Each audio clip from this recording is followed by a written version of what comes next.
তিস্তা সেচ ক্যানেলের বাঁধ সংস্কারে ব্যাপক অনিয়মের প্রতিবাদে মানববন্ধন হয়েছে নীলফামারীর কিশোরগঞ্জে। মঙ্গলবার দুপুরে ক্যানেল সংলগ্ন সিট রাজীব ডাঙ্গাপাড় এলাকায় মানববন্ধন করেন এলাকাবাসীর অভিযোগ, চ্যাংমারি স্লুইস গেট থেকে বগুড়া ক্যানেল পর্যন্ত 6.3 কিলোমিটার ক্যানেল সংস্কারের কাজ চলছে। বাহির থেকে মাটি এনে বাঁধ সংস্কারের কথা থাকলেও ঠিকাদারের লোকজন নিয়ম বহির্ভূতভাবে এক্সকেভেটর দিয়ে ক্যানেলের ভেতরের বেড ও ফসলি জমির মাটি কেটে ভরাট করছে। অনিয়মের বিষয়টি পানি উন্নয়ন বোর্ড কর্তৃপক্ষকে বারবার জানানো হলেও কোনো ব্যবস্থা নেওয়া হয়নি বলেও অভিযোগ এলাকাবাসীর। পানি উন্নয়ন বোর্ডের অধীনে প্রায় 6.5 কোটি টাকা চুক্তিমূল্যের কাজটি করছে নিয়াস ট্রেডার্স নামের একটি ঠিকাদারি প্রতিষ্ঠান নীলফামারী। এই ক্যানেল সংস্কারের কাজ চলছে।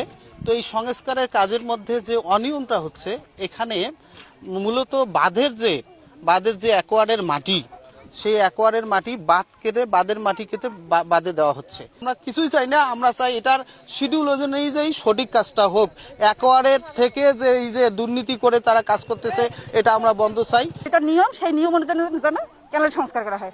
তারা তাদের গুন্ডা বাহিনী হুমকি ধামকি বিভিন্ন রকমের চাপ প্রয়োগ করে, সেটা থেকে আমরা মুক্তি চাই এবং আমরা চাই আমাদের ক্যানেল যেন সুন্দরভাবে শক্তিশালীভাবে বিনির্মাণ করা হয়। আমাদের বাড়ির পেছনে যে ক্যানেলটা আছে, সেই ক্যানেলটা প্রথম থেকে দুর্নীতিভাবে তৈরি হচ্ছে।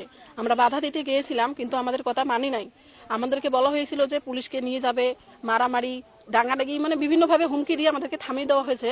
কিন্তু আমরা চাই যে ক্যানেলটা যে হচ্ছে সেটা সুষ্ঠু সভ্যভাবে হোক। আমাদের একটাই দাবি যে ক্যানেল তৈরি হবে সুষ্ঠুভাবে, সুশৃঙ্খলভাবে যেন তৈরি হয়, এটাই আমাদের কথা।